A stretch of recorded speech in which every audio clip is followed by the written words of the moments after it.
উত্তরা ৪ নম্বর সেক্টরে আবাসিক hotel Seychelles এবং রেস্তোরাঁয় আগুনে ব্যাপক ক্ষয়ক্ষতি হয়েছে। ৪ ঘন্টার চেষ্টায় আগুন নিভিয়েছে ফায়ার সার্ভিসের ১৫টি ইউনিট। পরে আবাসিক হোটেলের ভেতর থেকে ২ জনের মরদেহ উদ্ধার করেছে ফায়ার সার্ভিসের কর্মীরা।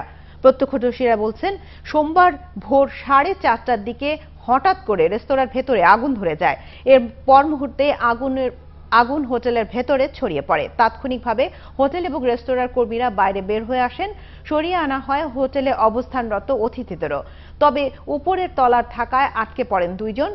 পরে ফায়ার সার্ভিসের কর্মীরা এসে তাদের নিরাপদে উদ্ধার করেন।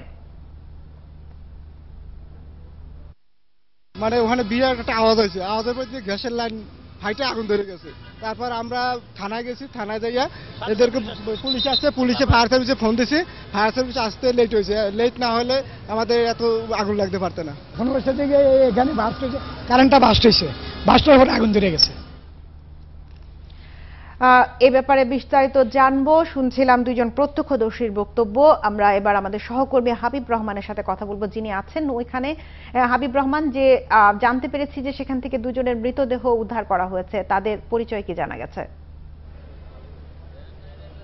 ঝুমুর, যাদের দুটি যে মরদেহ উদ্ধার করা হয়েছে এখন পর্যন্ত তাদের পরিচয় জানা যায়নি। তবে তাদের বয়স যেটি আনুমানিক ধরা হচ্ছে, যে নারীর দেহটি পাওয়া গেছে তার বয়স ২৮ থেকে ৩০ বছর এবং আরেকজন যে পুরুষ রয়েছেন তার বয়স ধারণা করা হচ্ছে ৩৫ বছরের মতো। এটি ফায়ার সার্ভিসের তথ্য।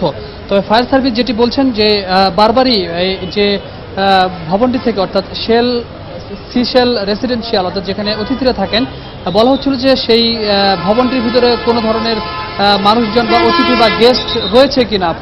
মালিক পক্ষ কিন্তু বারবারই বলছিল যে এখানে কোনো ধরনের এখন কোনো গেস্টই নেই, কেউ এখানে পর্যন্ত এখানে রাত্রি যাপন করছে না, এই ধরনের তথ্য কিন্তু মালিক পক্ষ থেকে বলা হচ্ছিল। কিন্তু পর নাগাদ, অর্থাৎ 10টার পরে আমরা শুনতে পাই এবং দেখতে পাই যে ২ জনের মরদেহ ওখান থেকে উদ্ধার করা হয়।